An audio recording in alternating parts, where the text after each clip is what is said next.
252장 드리겠습니다.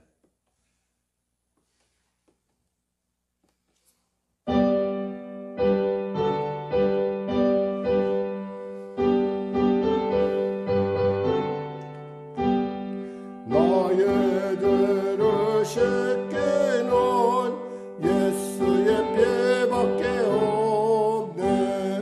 다시 정케 하기도 예수의 피밖에 없네.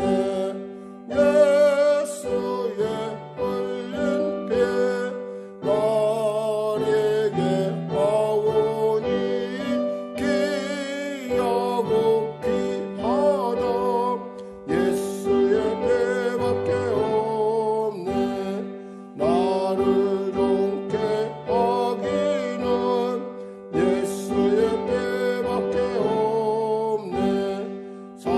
사죄하는 증거도 예수의 피밖에 없네. 예수의 흘린 피 나에게 하오니 귀하고 귀하다. 예수의 피밖에 없네. 나의 죄 속하기는 예수의 피밖에 없네. 나는 공로 없으니 예수의 피밖에 없네. 예수의 흘린 피 나에게 하오니 귀하고 귀하다. 예수의 피밖에 없네. 평안함과 소망은 예수의 피밖에 없네. 나의 의는 이것뿐 예수의 피밖에 없네. 예수의 흘린 피 나에게 하오니 귀하고 귀하다. 예수의 피밖에 없네. 영원토록 내 할 말 예수의 피밖에 없네. 나의 찬미 제목은 예수의 피밖에 없네. 예수의 흘린 피 나에게 하오니 귀하고 귀하다. 예수의 피밖에 없네. 아멘. 기도하겠습니다. 하나님 감사합니다. 오늘 하나님께서 귀한 아침을 허락하시고 거룩한 예수의 피로 우리를 정결케 하시고 주의 말씀 가운데 주의 은혜의 보좌 가운데 담대히 나와 찬양하며 기뻐하며 주님의 은혜를 구하게 하시면 감사합니다. 특별히 연약함 가운데 있는 사랑하는 성도들의 그 연약함이 하나님이 기뻐하시는 이루는 복된 이유가 되게 하시고 그들의 기도와 그들의 탄식과 그들의 곤고함이 바로 하나님의 성령의 은혜를 나타내고 또 우리로 하여금 바른 길을 가게 하는 복된 이유가 되게 하여 주시옵소서. 나의 약함을 자랑했던 사도 바울처럼 우리도 우리의 약함이, 우리의 무능함이, 우리의 부족함이 바로 주님의 풍성하며 주님의 능력이요 주님의 지혜인 것을 알게 하시고 아버지 스스로가 그 약함에 빠져서 스스로가 그 자괴감에 빠져서 일어나지 못하는 자가 아니요 믿음으로 담대히 일어나 주님의 온전한 뜻을 구하는 성령의 온전하신 뜻을 추구하며 또 그 귀한 뜻을 알기 원하는 우리 성도들로 세워주심을 참으로 감사합니다. 성령에게 인도하시고 붙잡아 주시고 주여 불쌍히 여기시고 도와주시옵소서. 아울러 사랑 우리 성도들의 삶을 주님 붙잡아 주시고 주님의 약속하신 그대로 내가 채찍에 맞으고 너희가 나음을 얻었나니 하셨습니다. 주님 우리의 놀라운 하나님의 역사가 아버지 하나님의 그 치유의 역사가 우리 성도들의 삶 가운데 나타나게 하시고 그 치유의 역사를 통해서 역사하시는 또 그 우리의 연약함을 통해서 역사하시는 주님의 살아계심의 증거를 우리가 맛보아하게 하여 주시옵소서. 코로나19 속히 종식되게 하여 주시옵소서. 학교에 등교하는 우리 사랑 어린 자녀들, 또 백신을 또 접종한다고 합니다. 우리 어린 자녀들 잘 그 백신을 잘 접종할 뿐만 아니라 또 부작용 없이 잘 그 모든 일들을 사랑하는 아이들이 잘 이겨낼 수 있도록 주여 도와주시고, 또 혹여나 여러 기관들에서 백신을 이미 접종하고 있는 사랑하는 우리 성도들 역시도 하나님 건강을 지켜주시고 보호하여 주시옵소서. 나라 민족을 불쌍히 여기시고, 특별히 아버지 하나님 정의와 공의가 하수같이 흐르는 귀한 나라로 세워주시고, 공정함이라고 하는 그 말이 아니라 우리 삶이 스스로 진리 앞에서, 진실 앞에서 투명할 수 있는 그러한 담대함을 얻게 하여 주시옵소서. 오늘도 귀한 아침 살아오는 귀한 이 시간 가운데 달려온 귀한 성도들, 가정마다 일터마다 삶마다 주의 성령의 놀라운 인도하심과 보호하심과 통치함이 나타나게 하소서. 예수님의 이름으로 기도드립니다. 아멘. 하나님은 살아계십니다. 오늘 여러분과 은혜 나누실 말씀은 히브리서 10장 26절에서 39절 말씀 되겠습니다. 히브리서 10장 26절에서 39절 말씀.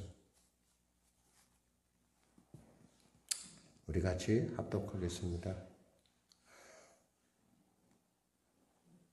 우리가 진리를 아는 지식을 받은 후 짐짓 죄를 범한 후 다시 속죄하는 제사가 없고 오직 무서운 마음으로 심판을 기다리는 것과 대적하는 자를 태울 맹렬한 불만 있으리라. 모세의 법을 폐한 자도 두세 증인으로 말미암아 불쌍히 여김을 받지 못하고 죽었거든. 하물며 하나님의 아들을 짓밟고 자기를 거룩하게 한 언약의 피를 부정한 것으로 여기고 은혜의 성령을 욕되게 하는 자가 당연히 받을 형벌은 얼마나 더 무겁겠느냐. 너희는 생각하라. 원수 갚는 것이 내게 있으니 내가 갚으리라 하시고 또다시 주께서 그의 백성을 심판하리라 말씀하신 것을 우리가 아노니 살아계신 하나님의 손에 빠져 들어가는 것이 무서울진저. 전날에 너희가 빚을 받은 후에 고난의 큰 싸움을 견디어낸 것을 생각하라. 혹은 비방과 환난으로서 사람에게 구경거리가 되고 혹은 이런 형편에 있는 자들과 사귀는 자가 되었으니 너희가 갇힌 자를 동정하고 너희 소유를 빼앗기는 것도 기쁘게 당한 것은 더 낫고 영구한 소유가 있는 줄 알미라. 그러므로 너희 담대함을 버리지 말라. 이것이 큰 상을 얻게 하느니라. 너희에게 인내가 필요함은 너희가 하나님의 뜻을 행한 후에 약속하신 것을 받기 위함이라. 잠깐 오면 오시리가 오시리니 지체하지 아니하시리라. 나의 의인은 믿음으로 말미암아 살리라. 또한 뒤로 물러가면 내 마음이 그를 기뻐하지 아니하리라 하셨느니라. 우리는 뒤로 물러가 멸망하는 자가 아니요 오직 영혼을 구원함에 이르는 믿음을 가진 자니라. 아멘. 예. 그리스도의 피뿌림을 받은 사람들은 당연히 어려울수록 모이기 힘써야 되고 또 주의 말씀을 붙들어야 되는 것이 사실인데, 사실 그 핍박이 너무 심각하다 보니까 사람들이 모이기를 피하고 점점 흩어지는, 그리고 또 흩어질 뿐만 아니라 다시 옛날로 돌아가려고 하는 그런 사람들을 우리가 볼 수 있습니다. 마치 광야에서 이스라엘 백성들이 나 물이 없어. 이제 우리가 여기서 다 죽는구나. 그러니까 우리가 다시 돌아가자. 애굽으로 다시 돌아가자. 그때 애굽에 있을 때 우리는 부추도 먹고 수박도 먹고 외도 먹고 우리가 이렇게 정말 이제 하나님이 박한 음식, 하나님이 주는 이 박한 음식 우리가 먹기를 싫어한다라고 고백했던 이스라엘 사람들, 과거의 광야의 이스라엘 사람들을 연상케 하는 그러한 부분입니다. 특별히 오늘 본문에 나오는 짐짓이라는 말이 나와요. 보니까 26절에 보니까 우리가 진리라는 지식을 받은 후 짐짓이라는 말이 나오는데, 이 짐짓은 의도적으로라는 거예요. 의도적으로. 그러니까 고의적으로 죄를 범한 것. 이것을 갖다 우리는 고범죄라기도 하고, 이것을 우리는 의도된. 그러니까 분명히 이래서는 안 된다는 걸 알면서도 부로 그렇게 사는 사람들이 생겨났다는 거죠. 그만큼 핍박이 혹독하다는 것이고, 또 그만큼 예수님께서 우리에게 바로, 성령께서 우리에게 바로 나타나야지 않는 그런 어떤 믿음의 불신의, 믿음의 색깔들이 드러나는 그런 핍박의 현장, 박해의 현장에서 그들이 주님을 배교하는 것을 말합니다. 그러니까 어쩔 수 없어. 예를 들면 우리가 죄의 유혹 가운데 넘어지거나 이런 것이 아니라, 나 예수 안 믿어 라고 자기가 스스로, 그러니까 마치 우리가 지금 당장이라도 우리 돌아가자, 애굽으로 돌아가자는 그런 사람들의 모습을 생각하면 바로 이 말씀을 이해할 수가 있습니다. 그래서 이런 사람에게 하나님이 어떠한 형벌을 얘기하냐? 혹시 우리 여러분 혹시 가중처벌이라는 걸 들어봤는지 모르겠어요. 이 가중처벌이라는 건 뭐냐면, 이 형벌보다도 더, 원래 보통 형벌을 받을 때는 그 형벌에 정해져 있는 것보다 더 많은 형량이 주어지는 것을 얘기합니다. 왜 그러냐? 이 사람이 알고 있으면서도 다시 고의로 죄를 범했다는 거예요. 그러니까 알면서도 범한 죄. 이건 더 심각하죠. 바로 그러한 얘기를 지금 오늘 본문은 얘기하고 있습니다. 21절에 뭐라고 우리가 27절에 보니까 오직 무서워하는 마음으로 심판을 기다리는 것과 대적하는 자를 태울 맹렬한 불만 있으리라 그랬어요. 이런 사람에게는 더 이상 속죄의 그런 여지가 없다라는 거예요. 과연 이런 사람도 있었을까요? 아마 그 당시 있었던 것 같아요. 그러니까 예수를 믿는다고, 내가 예수 안에 믿는다고 했다가 어려운 시국을 보니까 이거 너무 어렵구나. 나 예수 믿지 말아야겠다. 나 이제 예수 몰라. 이렇게 고의적으로 이런 모습. 사실 이런 모습들이 자신에게만 끝나는 것이 아니라 글을 보고 예수 믿는 사람들이 있다는 거예요. 글을 보고. 저 사람이 저런 거 보니까 나도 그래야겠다. 야, 요즘은 아마 예수 믿는 건 고리타분한 일인가 보다. 그때 맞아. 예수 안 믿을 때 그때 참 내 편했는데. 그러면서 고의적으로 예수님을 부정하는 이런 죄에 대해서 어떻게 본문은 얘기하냐면 이렇게 얘기합니다. 28절, 29절, 30절에 뭐라고 하냐면 이렇게 말씀합니다. 모세의 법을 폐한 자도 두세 증인으로 말미암아 불쌍히 여김을 받지 못하고 죽었거든. 하물며 하나님의 아들을 짓밟고 자기를 거룩하게 하는 언약의 피를 부정한 것으로 여기고 은혜의 성령을 욕되게 하는 자가 당연히 받을 형벌은 얼마나 더 무겁겠느냐. 너희는 생각하라. 원수 갚는 것이 내게 있으니 내가 갚으리라 하시고 또 다시 주께서 그의 백성을 심판하리라 말씀하신 것을 우리가 아노니. 그러니까 이렇게 고의적으로 예수님을 배반하고 예수님에 대해서 부정하는 뒤돌아선 사람들, 배교한 사람들에서 뭐라고 얘기하냐면 이렇게 하나님의 아들을 짓밟은 것이다 이거예요. 우리를 위하여 십자가를 오르신 그 예수를 우리가 짓밟고 자기를 거룩하게 하는 언약의 피를 부정하며 그리고 또 은혜의 성령을 육되게 하는 자, 이런 사람에게 뭐예요? 하나님의 무서운 형벌을 기다린다. 우리는 빈집의 우환이라는 예수님의 비유를 우리가 들었어요. 빈집의 우환은 뭐예요? 집이 수리되고 괜찮아지니까 악한 귀신 7을 데리고 와서 다시 상황이 더 악해지는 것을 말합니다. 이것은 여러분이 생각할 때 목사님 정말 그런 일이 있습니까 싶은데 있습니다. 저는 그런 사람을 봤어요, 제가.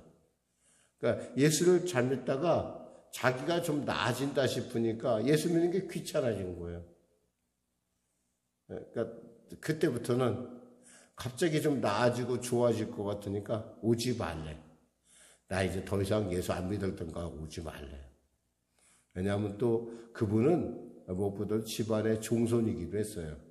종손이라 하더라도 죽을 뻔했던 사람이 갑자기 좋아지면서 하나님의 놀라운 은혜를 받자마자 집안에서 여러 가지 핍박들이나 자기가 당할 걸 생각하니까 도저히 예수 못 믿겠다 이거예요. 그러니까 저한테 오지 말라고 그러더라고요. 제가 그런 것들을 이렇게 보면서 또한 어떤 사람 같은 경우는 뭐 그 비슷한 게예요. 그러니까 거의 비슷해요. 고의로 예수님 부정하고 내가 예수가 뭐 내게 뭐 해주겠어. 어쩌다 보니까 뭐 나으려니까 내가 나은 거지. 이런 사람들 제가 봤어요. 근데 하나님은요 그 일에 대해서 결코 묵고하지 않아요. 그냥 넘어가지 않아요. 바로 그러한 짐짓 예수님을, 그러니까 고의적으로 예수님을 부정하자마자 그의 어떤 상황이 막 180도 더 악화되는 걸 제가 봤어요. 그 결국에는 그 모든 일들을, 그러니까 하나님의 은혜를 깨닫지 못하고 다시 세상으로 돌아가서 죽어가는 그런 모습들을 보면서 정말 예수 믿다 안 믿다는 것은 이건 정말 무서운 일이구나 라는 제가 생각을 해봤어요. 아니 실제로 봤죠. 그런 걸 보면서 그래 사람이 아무리 그럴 수 없다 싶더라도 실제에서는 실제적 상황에서는 그렇게 거부하는 사람도 있고 그렇게 죽어가는 사람도 있구나. 다시 더 악해지는구나. 7이나 되는 귀신이 들어왔다는 얘기는 뭐냐면 아주 상황이 아주 최악이라는 거예요. 다시 최악으로. 다시는 어떻게, 그러니까 그런 사람은 다시 어떻게 해볼 도리가 없어요. 그러니까 우리가 예수를 믿는다는 것은 있잖아요. 예수는 단순한 어떤 것이 아니라 하나 내 삶의 중심을 정하는 거예요. 그래서 그 안에 성령님이 계시면 그 성령이 임함으로 말미암아 빛이 임하고 빛이 임하면 어둠을 물리치는 건데 이것을 고의로 밟아서 불을 끄는 것과 같은 이치라는 거죠. 말씀합니다. 그러면서 살아계신 하나님의 손에 빠져들어가는 것이 무서울진저. 이러한 위기가 당할 때, 그럼 목사님 그럼 그러한 위기가 우리가 당할 때 어떻게 해야 됩니까? 분명히 여러분들 중에서도 그러한 위기를 혹이 이거 예수 믿는 거 이거 만만치 않네. 이거 참 힘드네. 예수만 꼭 답이야?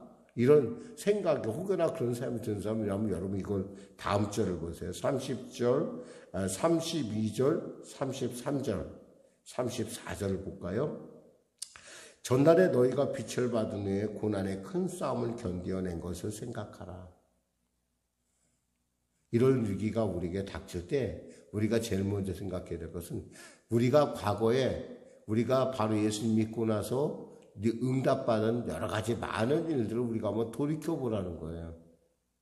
그런 유혹을 물리치려면 우리가 과거의 소중함이라는 게 있어요. 과거. 그러니까 내가 예수님 만나고 작정하면서 내가 상황이 좋아지면서 이런 거 볼 때 이게 과연 우연일까? 아니라는 거죠. 두 번째 뭐라고 되냐면 혹은 비방과 환난으로서 사람에게 구경거리가 되고 혹은 이런 형편에 있는 자들과 사귀는 자가 되었으니 너희가 갇힌 자를 동정하고 너희 소유를 빼앗기는 것도 기쁘게 당한 것은 더 낫고 영구한 소유가 있는 줄 알미라. 우리가 그러한 핍박을 당할 때 우리가 그거에 대해서 대가를 치고 여기서 심지어 이런 얘기하는 거죠. 지금 갇힌 자를 동정하고 너희 소유를 빼앗기고 그런 것에 대해서 기뻐한 것은 우리가 고난에 동참했다라는 예수의 고난에 동참했다라는 것은 바로 그 고난에 동참했다는 건 우리에게 더 나은 소유가 영구한 소유가 있다는 거 우리가 알기 때문에 그거 별거 아니야. 내가 받은 은혜 생각하면 내가 앞으로 받을 하나님의 나라의 그 유업을 생각한다면 그건 진짜 아무것도 아니야. 세 발의 피야.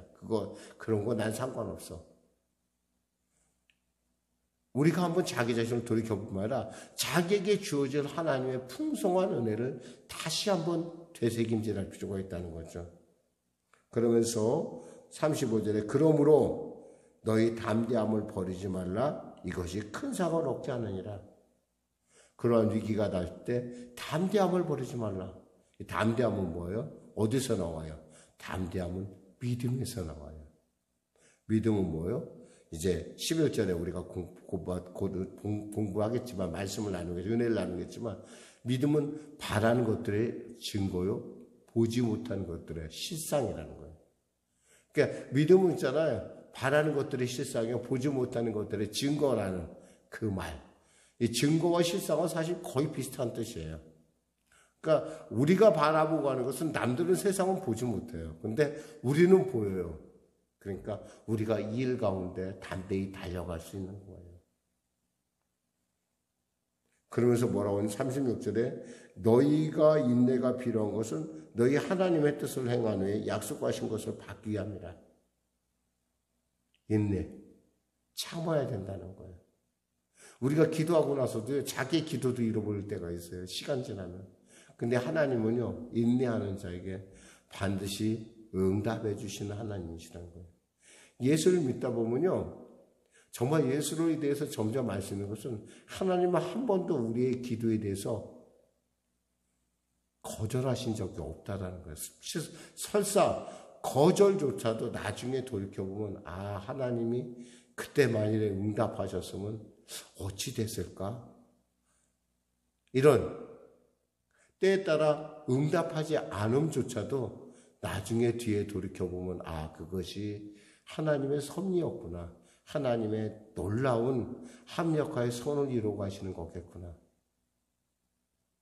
뭐 예를 들면 특히 결혼 기도 같은 경우 우리가 참 요즘 많은 사람을 만나죠. 빌리그레암 목사님 사모님의 얘기를 굳이 예를 든다면 이런 거예요. 그분이 자기의 자서전 같은 책에서 이렇게 썼어요. 내가 만약에 하나님께서 내 기도마다 응답을 했으면 나는 적어도 6번 이상은 시집 갔을 것이다. 왜? 다 그때마다 응답받기 먹고 기도했지만 실제로 내가 만나야 될 사람은 빌리그레암 목사님 한 번밖에 없었다. 그런 얘기를 하는 거예요. 근데 하나님은 그때마다 거절하셨다는 거예요. 그런데 거절함에 대해서 한 번도 하나님에 대해서 의심한 적이 없어요. 더 좋은 사람을 만나겠지. 우리의 입술의 고백 그리고 우리의 태도가 환경은 바꿀 수는 없어요. 사실은. 아마 이 말씀을 듣는 분 중에 그럴 거예요. 목사님 제가 예수 믿고 이렇게 그렇게 몸부림을 추는데 하나도 변한 게 없어요. 사실 객관적으로 따지면 그래요. 하나도 변한 건 없는데 누가 변한 줄 아세요? 여러분이 상황을 보는 눈이 변해요. 과거에는 그것이 결론인 줄 아는데 이제는 어떻게 하냐면 아, 이것이 합력하여 선을 이루어가는 과정이구나. 과정을 알게 돼요. 그리고 과정이라는 걸 아니까 뭐예요? 해석하는 태도가 바뀌어요. 어떤 태도가 바뀌어요? 하나님의 응답을 기다리는 적극적이고 긍정적인 태도가 우리 안에서 그냥 흔히 세상이 말하는 긍정적인 태도를 얘기하는 것이 아니라 하나님의 말씀에 의한 믿음에 의한 확신이 내 안에서 긍정적 태도를 가져가게 하는 근거가 된다는 거예요. 예수도 믿지 않으면서 긍정적으로 생각할 수 있잖아요. 뜨거운 걸 만지면서도 아, 이거 차가워. 그러면서 끝까지 견디는 사람들 제가 봤어요, 실제로. 근데 거기엔 뭐가 부족해요? 근거가 부족해요. 그러나 우리가 믿는 바는 뭐예요? 살아계신 하나님을 믿고 있거든요, 우리는. 그분이 알고 있고 그분이 내를 통하여 이 일을 통하여 합력하여 선을 이루고 있을 것을 믿고 달려가기 때문에 이것을 뭐라고 얘기하자면 이거예요. 38절에 보니까 37절에 잠시 잠깐 오면 오시리니 지체하지 아니하시라. 분명히 오세요. 분명히 응답하세요. 그러면서 나의 의는 믿음 알미에만 살리라. 또한 뒤로 물러가면 내 마음이 그를 기뻐하지 아니하리라 하셨느니라. 우리는 뒤로 물러가 멸망할 자가 아니요 오직 영혼을 구원함에 이르는 믿음의 사람이라는 거예요. 믿음을 가진 자니라. 결론은 이거예요. 우리는 있잖아요. 뒤로 물러나서 우리는 믿음이라는 귀한 선물을 받은 사람이에요. 그 믿음은 뭐예요? 비록 보이지 않고 만져지지 않고 들려지지 않아요. 근데 그것은요, 내 안에서 분명하게 있다라고 하는, 하나님의 온전한 뜻이 있다, 하나님의 그 놀라운 은혜가 나에게 있다라고 하는 믿는 거예요. 흔히 말해서 남들이 얘기하는 긍정적, 적극적 사고방식하고는 이것은 뿌리가 달라요. 긍정적, 적극적 사고방식을 얘기하는 많은 사람들의 어떤 그 뿌리는 뭐냐면 자기에 대한 확신이에요. 자기. 과거에 나는 이러함에도 나는 이겨냈어. 그러니까 나는 이겨낼 거야. 이것은 있잖아요. 자기가 뿌리예요. 그런데 여러분 어때요? 사람이 믿을만해요? 사람을 뿌리로 둘 수 있겠어요? 아니요. 그게 아니에요. 인간은 원래 있잖아요. 참 가능성이 없다는 거예요. 오늘날 많은 사회 문제들이 갖고 있는 가해 문제들이 나타나는 그 뿌리에는 보면 인간에 대한 절대 확신에 있어요. 사실 인간은요, 완벽하지가 않아요. 인간은 있잖아요. 누구나 다 약점이 있고요. 덕이 인간은 있잖아요. 없어질 존재라는 거예요. 그것이 조금 빠르고 좀 나중이라는 그 차이뿐이지 없어질 존재인 인간에게 뿌리를 두는 그런 적극적이고 뭐 긍정적인 사고방식이 얼마나 약한지 우리가 제가 예를 들었지만 얼마 전에 긍정의 여왕이라고 하는 사람이 수년 전에 자살을 했어요. 왜 그랬어요? 자기가 자기 자신을 보니까 자기가 너무나 초라하고 자기는 이겨낼 방법이 없는 거예요. 왜냐하면 너무 고통스럽고 너무나 아프니까. 아무리 내가 안 아프다고 얘기해도 아픈 건 사실이잖아요. 뜨거운 건 뜨거운 거잖아. 근데 그걸 아무리 안 뜨겁다 얘기해도 그것이 자기를 지탱해 주지 못하는 거예요. 그러니까 안 되니까 자살한 거예요. 그러나 우리가 얘기하는 믿음은 그거하고 전혀 뿌리가 달라요. 우리는 뭐예요? 살아계신 하나님께 뿌리가 있고요. 그 하나님의 나를 위하여 십자가 몸쳐 피 흘려 죽으셔서 채찍의 말씀으로 나의 죄와 저주를 다 이미 해결하셨다는 분명한 믿음에 근거하고 있다는 거예요. 그러니까 우리는 과정이라는 걸 알 수 있고 이것이 하나님의 나라에 가는 순례의 여정 중에 하나라는 걸 알아요. 비록 우리가 지금 비록 우리가 어려움과 공고함이 있어 현실이 변하지 않는다. 그러한 상황에 놓여 있다 하더라도 우리는 그것이 결론이 아니라는 걸 알아요. 하나님께서 내게 이루어갈 영원한 도성, 정말 아름다운 하나님의 그 놀라운 응답이 있으니 나는 이기고 나갈 거야 라고 하는 그런 믿음이란, 그게 바로 나의 의는 믿음으로 말미암아 살리라라고 얘기하는 거예요. 바로 그러한 믿음을 갖고 있기에 우리는 절대 어떠한 환난과 핍박 속에서도 그리고 우리의 현실의 악한 상황 속에도 절대 기죽지 않아요. 왜? 하나님은 살아계시거든요. 그리고 하나님이 내게 주신 응답은 내가 상상할 수 없는 크고 놀라운 응답이기 때문에 그래요. 사랑하는 성도 여러분, 가끔 여러분이 정신 차리고 흔히 말해서 남들이 얘기하는 너 미쳤어라고 얘기할 정도로 도대체가 내가 믿는 것 자체를 모른다고, 내가 믿는 실체를 모른다고 여러분이 느낄 때가 있어요. 스스로 볼 때. 그런데요, 하나님은 살아계시고 여러분이 그 하나님이 여러분을 알고 믿음의 자리에 세우고 또 믿음의 자리에서 여러분을 끝까지 인내하게 하신다고 한다면 거기엔 놀라운 하나님의 응답이 있다는 겁니다. 이것은 체험해보지 않으면 안 돼요. 그냥 머리로 얘기되는 건 아니에요. 분명한 것은 하나님이 이렇게 체험되는 하나님이고 여러분이 믿는 하나님은 살아계시다는 사실을 꼭 기억하시기 바랍니다. 기도하겠습니다. 하나님 감사합니다. 오직 믿음으로 우리의 인생의 위기 또 우리의 인생의 상황들을 합력하여 선을 이루는 복되고 존귀케 하시는 놀라운 상황으로 이끌어 가시는 살아계신 하나님, 그 하나님께 두게 하여 주시옵소서.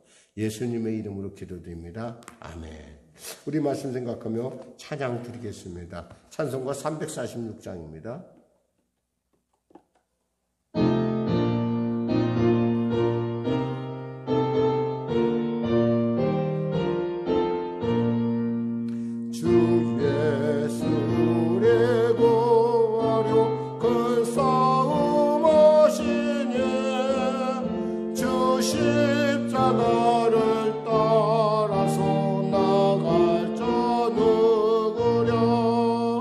그날 나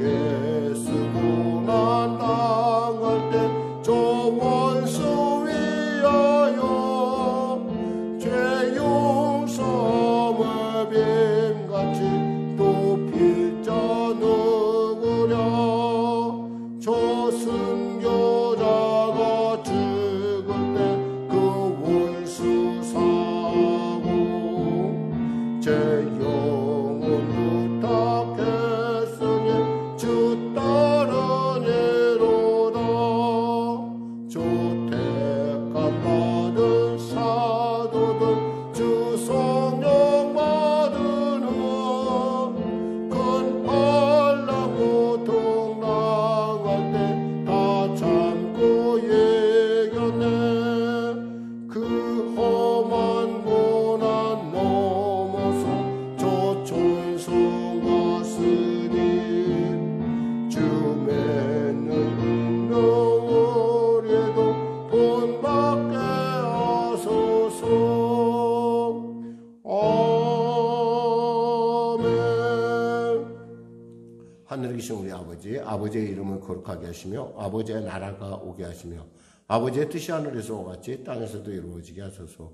오늘 우리에게 일용할 양식을 주시고 우리가 우리에게 잘못한 사람을 용서하여 준 것 같이 우리 죄를 용서하여 주시고 우리 시험에 빠지지 않게 하시고 악에서 구하소서. 나라와 권능과 영광이 영원히 아버지